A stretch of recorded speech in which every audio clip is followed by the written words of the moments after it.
2005 से मुख्तार का घर जेल ही था। जेल में उसे हर सुविधा हासिल थी, लेकिन 2017 के बाद उसके ग्रह नक्षत्र बदलने ऐसे शुरू हुए कि 7 साल में ही मुख्तार के आतंक का संपूर्ण खात्मा हो गया। मुख्तार अपनी मौत मरा, लेकिन अपने पीछे कई सवाल छोड़ गया। मुख्तार की मौत के साथ ही यूपी की सियासत भी गर्मा गई। वोट की पॉलिटिक्स शुरू हो गई।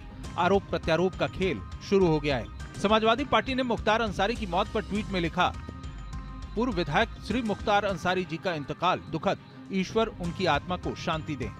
मुख्तार अंसारी मऊ से 5 बार विधायक रहा है, लेकिन एक बड़ा सच ये भी है कि मुख्तार अंसारी पर 60 से ज्यादा मुकदमे भी दर्ज थे, जिनमें से एक एक कर उसे सजा हो रही थी। आजीवन कैद की सजा काट रहा था। ऐसे में समाजवादी पार्टी जैसे दल का उसे श्री मुख्तार अंसारी जी लिखना कहीं न कहीं उसके रसूख और वोट बैंक को ही दर्शाता है।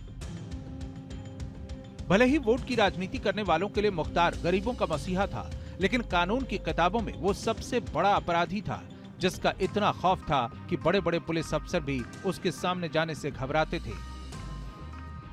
कोर्ट में गवाह गवाही से मुकर जाता था, लेकिन कहते हैं ना कि अपराधी कितना भी बड़ा हो, कितना भी पावरफुल हो, कानून के शिकंजे में फंसता ही फंसता है। उत्तर प्रदेश के अंदर अन्याय किसी के साथ नहीं होगा, शोषण किसी का नहीं होगा। 2005 के मऊ दंगे के दौरान मुख्तार अंसारी की इस तस्वीर को कोई भूला नहीं होगा। दंगे की आग में मऊ झुलस रहा था। सड़कों पर कहीं सन्नाटा था तो कहीं उन्मादियों की भीड़ तोड़फोड़ आगजनी कर रही थी, लेकिन पुलिस लाचारी से सब कुछ देख रही थी। इसी बीच मऊ की सड़कों पर खुली जीप में हथियार लहराते और मूंछों पर ताव देते मुख्तार अंसारी नजर आता है। उसके साथ ही इस रूप को देखकर पुलिस के आला अफसर भी खौफ से कांप उठे थे। मऊ की सड़कों पर मुख्तार की यह तस्वीर यूपी में खौफ का पर्याय बन गई थी। विवाद बढ़ने पर मुख्तार अंसारी को जेल जाना पड़ा, लेकिन जेल की चारदीवारी को ही मुख्तार ने अपना क्राइम वर्ल्ड का हेडक्वार्टर बना लिया।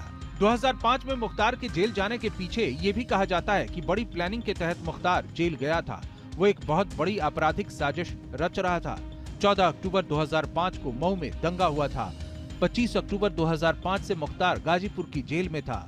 ठीक एक महीने बाद 25 नवंबर 2005 को पहली बार यूपी AK-47 की तड़तड़ाहट से दहल उठा था।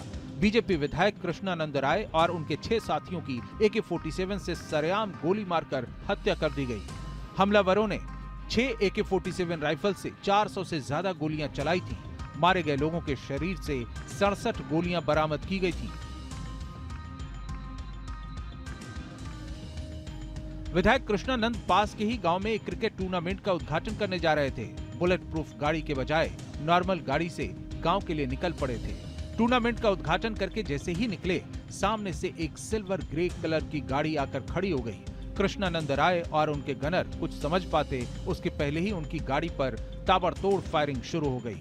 फायरिंग किसी पिस्टल, कट्टा या रिवॉल्वर से नहीं, बल्कि AK-47 से हो रही थी। शरीर के साथ साथ पूरी गाड़ी छलनी हो गई। इस हत्याकांड ने तत्कालीन सरकार को भी दहला दिया था। कृष्णानंद राय हत्याकांड में मुख्तार अंसारी आजीवन कारावास की सजा काट रहा था। 2005 से जेल मुख्तार का घर हो गया था। गाजीपुर की जेल में मुख्तार ने अपने लिए हर सुविधा का इंतजाम कर रखा था। अपनी पसंदीदा मछली खाने के लिए जेल के अंदर ही तालाब तक खुदवा लिया था।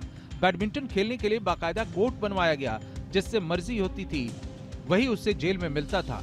उससे मुलाकात के लिए आने वाले लोगों की जेल में कहीं चेकिंग तक नहीं होती थी। लखनऊ जेल में तैनात रहे जेल अधीक्षक को राजभवन के सामने गोलियों से भून दिया गया था, लेकिन पुलिस मुख्तार का कुछ नहीं बिगाड़ पाई।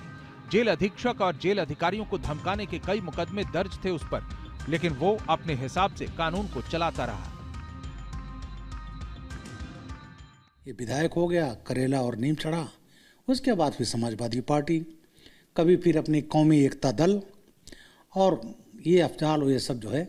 तो इस तरह मुख्तार अंसारी का जो चला उस समय जब इसकी मुफीद सरकार रही, फिर इसे अपना, उनके भाई थे ही, खुद बन गया और अब तो अपने बेटे को बनवा लिया, खुद नहीं लड़ा। 1988 में मुख्तार का नाम क्राइम की दुनिया में पहली बार आया था। मंडी परिषद की ठेकेदारी को लेकर स्थानीय ठेकेदार सच्चिदानंद राय की हत्या मामले में मुख्तार भी आरोपी था, लेकिन पुलिस मुख्तार तक पहुंच नहीं पाई। इसी दौरान बनारस पुलिस लाइन में तैनात कांस्टेबल राजेंद्र सिंह की हत्या हो जाती है। इस हत्याकांड में भी मुख्तार का नाम सामने आता है। वर्ष 1991 में मुख्तार को पुलिस गिरफ्तार करती है। लेकिन गिरफ्तारी के दौरान 2 पुलिस वालों को गोली मारकर वो फरार हो गया था, लेकिन सबूतों के अभाव के बाद कोर्ट से जमानत पर रिहा हो गया। 1991 का ही वो साल था जब कांग्रेस नेता अवधेश राय की सरेआम गोली मारकर हत्या कर दी गई थी। 3 अगस्त 1991 को हुए इस हत्याकांड ने पूरे देश को दहला दिया था। 3 अगस्त की रात अवधेश राय अपने भाई अजय राय के साथ घर के बाहर खड़े थे, तभी एक वैन आई और उस पर सवार लोगों ने ताबड़तोड़ फायरिंग कर अवधेश राय की हत्या की और फरार हो गए। इस हत्याकांड को मुख्तार अंसारी ने ही अंजाम दिया था। अवधेश राय हत्याकांड में भी मुख्तार आजीवन कारावास की सजा काट रहा था। यही पहला केस था जिसमें पहली बार मुख्तार को सजा हुई थी। मुख्तार की क्राइम कुंडली इतनी बड़ी है कि उस पर 60 से ज्यादा केस दर्ज थे, वो भी तब जब ज्यादातर मामलों में डर की वजह से उसके खिलाफ कोई शिकायत ही दर्ज नहीं कराता था। मुख्तार के खौफ का अंदाजा इस बात से लगा सकते हैं कि इलाहाबाद हाईकोर्ट तक ये कह चुका है कि मुख्तार अंसारी गिरोह देश का सबसे खूंखार आपराधिक गिरोह है। पुलिस की जांच के मुताबिक मुख्तार अंसारी का गैंग 8 राज्यों में फैला है, फिर चाहे वो मुंबई हो या गुजरात या फिर पंजाब, हरियाणा, राजस्थान, बिहार, दिल्ली और मध्य प्रदेश। 8 राज्यों में मुख्तार ने अपने अपराध के साम्राज्य का विस्तार कर डाला था। लेकिन जैसे जैसे मुख्तार का क्राइम रिकॉर्ड बढ़ता जा रहा था, उसका खौफ भी दिन पर दिन बढ़ रहा था, लेकिन उसके साथ पुलिस का दबाव भी उस पर बढ़ रहा था। पुलिस से बचने के लिए मुख्तार ने अपराध की दुनिया से राजनीति में कदम रखने का फैसला किया। 1995 में मुख्तार बीएसपी में शामिल हुआ। 1996 में पहली बार बीएसपी से मऊ से विधायक बना। 2002 और 2007 में निर्दलीय चुना गया। 2012 और 2017 में भी विधायक बना था। मुख्तार अंसारी पिछले 19 वर्ष से जेल में था। जेल से समानांतर सत्ता चला रहा था, लेकिन मुख्तार अंसारी के दुर्दिन की शुरुआत 2017 में हुई, जब प्रदेश में योगी आदित्यनाथ की सरकार सत्ता में आई। योगी के सत्ता संभालते ही मुख्तार की मुश्किलें बढ़ती चली गईं। मुख्तार अपने प्रभाव का इस्तेमाल कर पंजाब में एक केस में आरोपी बनकर वहां की जेल में शिफ्ट हो गया था, लेकिन योगी सरकार ने सुप्रीम कोर्ट से लड़ाई लड़कर मुख्तार को पंजाब जेल से यूपी लेकर आई। तब से मुख्तार बांदा की जेल में बंद था। बांदा की जेल में ही तबीयत खराब हुई तो उसे तुरंत अस्पताल ले जाया गया, जहां इलाज के दौरान उसकी मौत हो गई।